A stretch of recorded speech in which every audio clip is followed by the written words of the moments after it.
जय मसीह की। प्रभु यीशु मसीह के नाम से आज पुनः इस बाइबल स्टडी में आप सबको हम स्वागत करते हैं। परमेश्वर अच्छा परमेश्वर है, भला परमेश्वर है, जिन्होंने हम सबके जीवन में इसी तरह ये दिन दिया। परमेश्वर को मैं धन्यवाद करता हूँ। और जितने लोग आज के बाइबल स्टडी में आए हैं, आप सबके लिए एक और बार धन्यवाद।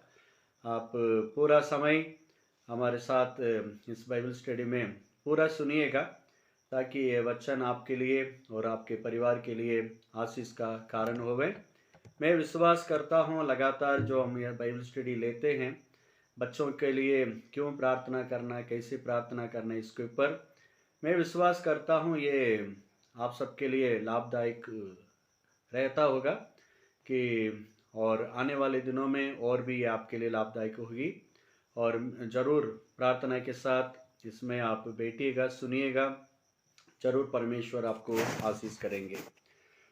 मेरे प्रियो, मैं जो आज का हम लगातार देखे आ रहे हैं, अपने बच्चों के लिए हमें प्रार्थना करना है।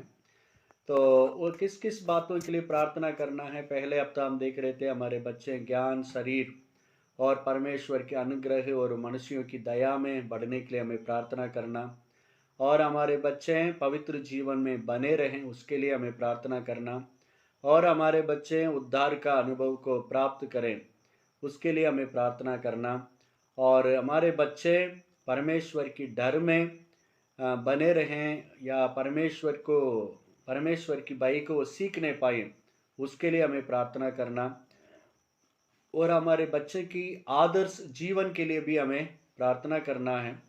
और उसके बाद हमारे बच्चे के अंदर परमेश्वर देने वाला मन दे, वो गुण जो बच्चे हैं उस समय से ही वो परमेश्वर को देने वाले बने, अपने जीवन को या अपने टैलेंट को, अपने पास जो कुछ है वो उसे परमेश्वर को देने वाले बने, उसके लिए भी हमें प्रार्थना करना है।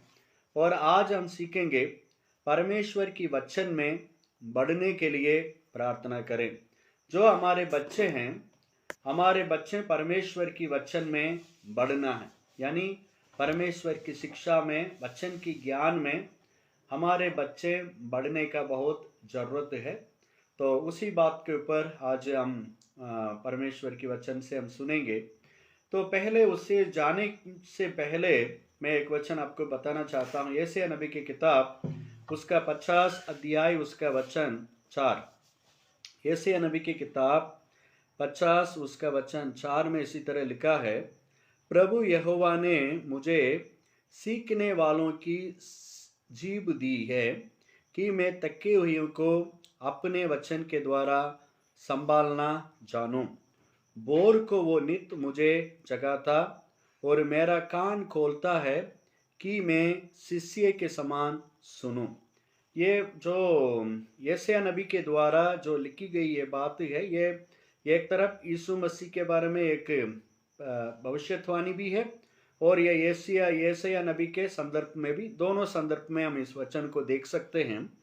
पर यहाँ क्या लिखा है देखिए, वो यशायाह नबी कहता है परमेश्वर मुझे क्या करते हैं, सीखने वालों की जीभ दी है ताकि मैं थके हुए को क्या करूं, अपने वचन के द्वारा संभालना जानूं। यानी जब हम सीखेंगे तभी हम दूसरों को क्या कर सकते हैं, हम सिखा सकते हैं। तो इसलिए सीखना बहुत जरूरत है। और दूसरा इसमें यह लिखा है, वो कहते हैं बोर को वो नित मुझे जगाता और मेरा कान खोलता है कि मैं शिष्य के समान सुनूं। देखिए, परमेश्वर क्या करता है, हमारे कान को खोलता है ताकि हम क्या करें, एक शिष्य के समान सुनने पाए। एक्चुअली हिंदी में इसे लिखा है, पर तमिल बाइबल में लिखा है जो ध्यान से सुनते हैं उनके लिए परमेश्वर क्या करते हैं, सिखाते हैं। यानी मेरा कहने का मतलब, जब हम कहीं भी परमेश्वर की वचन को हम सुनते हैं, हम ध्यान से सुनना है। जो ध्यान से एक शिष्य के समान, एक छात्र के समान जब हम परमेश्वर की वचन को हम सुनने के लिए तैयार रहते हैं, तभी परमेश्वर हमसे क्या करते हैं, बातें करते हैं, हमें सिखाते हैं। यदि हम ऐसे मीन्स ऊपरी तौर से बैठते हैं, मन लगाकर सुनेंगे नहीं तो परमेश्वर हमसे बात नहीं करेंगे। तो इसलिए हम मन लगाकर, एक शिष्य वो ऐसे ऐसे परिस्थिति में था, उस समय उन्होंने प्रभु यीशु को जाना है, तो उस समय से हम लोग प्रभु यीशु को मानते हैं। तो ये जानकारी, ये परमेश्वर की जो वचन की ज्ञान है, हम कई बार बच्चों को सिखाना भूल जाते। मैं कई लोगों से यानी पूछता हूँ, हाँ आपका नाम तो रॉबर्ट है, आपका नाम तो जूसफ है, पर आप साथ में जो कुछ लिखा है कि आप लोग कब प्रभु को जाने हैं, कब प्रभु के पास आए हैं, कब से आप यीशु मसीह को मानने लगे। कईयों को मालूम नहीं होता, अरे हमें पता नहीं भाई साहब, वो तो हमारे बाप दादे ने कब प्रभु को ग्रहण किए होंगे, पता नहीं, हम ठीक है, हम भी मानते हैं। देखिए ऐसा नहीं, हमें नहीं कहना चाहिए। हमारे बच्चों को और हमें मालूम होना चाहिए कि कब से, किस कारण से मैं यीशु मसीह को मानता हूँ। हम दाल चावल के लिए यीशु मसीह को तो मानना शुरू नहीं किया है, तो इसलिए हमें बताना है कि मैंने किस कारण से प्रभु यीशु को मैं ग्रहण किया हूँ, मेरे जीवन में प्रभु ने ऐसा क्या काम किया है जो मैं यीशु मसीह के पीछे जाने लगा। ये बात हमारे बच्चों को बताना है, हमारे बच्चों को भी मालूम होना चाहिए। हालेलुया। ये सब वचन की ज्ञान हमें हमारे बच्चों को देना है, और उसी के लिए हमें प्रार्थना करना भी जरूरत है। जब ये काम हम नहीं करेंगे, क्या हो जाएगा? देखिए, यिर्मयाह नबी की किताब उसके 9 अध्याय उसका 12 से लेकर 14 तक। यिर्मयाह नबी की किताब उसके 9 अध्याय उसका 12 से लेकर 14 तक। यिर्मयाह नबी की किताब उसका 9 अध्याय उसका 12 से लेकर 14 तक। जो बुद्धिमान पुरुष हो वो इसका भेद समझ लें, और जिसने यहोवा के मुख से इसका कारण सुना हो वो बता दें। देश का नाश क्यों हुआ? क्यों वो जंगल के समान ऐसे जल गया कि उसमें से होकर कोई नहीं चलता? और यहोवा ने कहा, क्योंकि उन्होंने मेरी व्यवस्था को जो मैंने उनके आगे रखी थी छोड़ दिया, और ना मेरी बात मानी, और ना उसके अनुसार चले हैं, वरन वे अपने हट पर बाल नामक देवताओं के पीछे चले, जैसे उनके पुरखाओं ने उनको सिखलाया।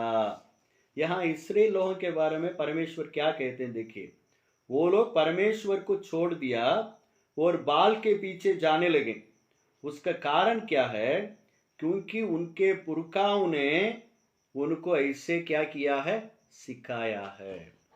हुआ ना? यानी आप जो आपकी बच्चों को सिखाएंगे उसको ही आपके बच्चे सीखेंगे, उसको ही वो भविष्य में क्या करेंगे, उसको वो लोग करने लगेंगे। ये कुछ वचन देखिएगा, यशायाह नबी की किताब 29 उसका 13। यशायाह नबी की किताब 29 उसका 13। प्रभु ने कहा, ये लोग जो मुंह से मेरा आदर करते हुए समीप आते हैं, परंतु अपना मन मुझसे दूर रखते हैं, और जो केवल मनुष्यों की आज्ञा सुन सुनकर मेरा भय मानते हैं। यहाँ क्या कहता है परमेश्वर? ये लोग मेरे पास तो आते हैं, पर क्या नहीं करते हैं? मन से मुझे आदर नहीं करते हैं। क्यों ऐसे हैं? क्योंकि ये मनुष्यों की आज्ञा सुन सुनकर मेरा भय मानते हैं। यानी कहने का मतलब, जब हम परमेश्वर की वचन से हमारे बच्चों को सिखाएंगे नहीं, तो क्या हो जाएगा? हमारे बच्चे और कहीं से जो बात सीखना नहीं है उस बातों को वो लोग सीख लेंगे। देखिए, संसार में गलत बातों को सीखने का बहुत सारे जरिया है, सिखाने वाले लोग बहुत है, उसको कोई मेहनत करने की जरूरत नहीं है। पर मेरे प्रियो, अच्छी बातों को सीखने के लिए मेहनत करना पड़ता है। किसने कहा? जब हम चढ़ाई पे गाड़ी चढ़ाते हैं, ऊपर लेके जाते हैं, ऊपर जाने के लिए हमें मेहनत करना पड़ता है, पहाड़ में या कहीं रोड पे ऊपर जाने के लिए। पर नीचे आने के लिए कोई मेहनत की जरूरत नहीं है, वह अपने आप को छोड़ से हम छोड़ देंगे तो, ब्रेक छोड़ देंगे तो क्या होना है? नीचे अपने आप को आ जाना है। तो आगे बढ़ने के लिए ही हमें प्रयास करने की ज़रूरत है। नीचे आने के लिए प्रयास की ज़रूरत नहीं है। हम चुपचाप रहेंगे तो अपने आप को नीचे आ जाएंगे। तो मेरे प्रियो, मेरे कहने का मतलब, यदि हम परमेश्वर की बातों को हमारे बच्चों को नहीं सिखाएंगे, अच्छी बातों को नहीं सिखाएंगे, तो गलत बातों को वो अपने आप को सीख लेंगे, फिर आगे जाकर हमें दुखित होना पड़ेगा। तो इसलिए हमें प्रार्थना करना है कि परमेश्वर हमारे बच्चों के अंदर परमेश्वर की वचन को पढ़ने का रुचि उनके अंदर आ जाए, समझ उनके अंदर आ जाए, और हम भी हमारे बच्चों के सामने बाइबल को पढ़ते हुए दिखाई दे। क्योंकि बच्चे हमें देखते हैं। यदि माता पिता घुटने टेकर वचन को पढ़ते हैं, मनन करते हैं, तो बच्चे भी क्या करेंगे, उसके अनुसार करेंगे। तो इसीलिए मेरे प्रिय एक प्रचारक, मैं उनके नाम लेना नहीं चाहता, कि वो प्रचारक कहते हैं कि उनके पापा, जब भी वो उनके पापा प्रचारक नहीं थे, फिर भी उनको कहीं चर्च में प्रचार के लिए बुलाए जाते थे। उस समय वो रात भर बैठकर घुटने टेकर वो क्या करते थे, वचन को तैयार करते थे। जब वो इसको उस भाई साहब ने देखा, तो वो अपने जीवन में उनके पापा से और आगे जाकर उसी तरह उन्होंने वचन को मनन करना, सीखना और सिखाना प्रयास किया।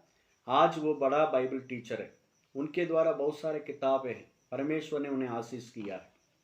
तो मेरे प्रियो, हमारे बच्चों के सामने हम बाइबल के साथ, परमेश्वर के वचन के साथ कैसे व्यवहार करते हैं, वो हमारे बच्चे देखते हैं।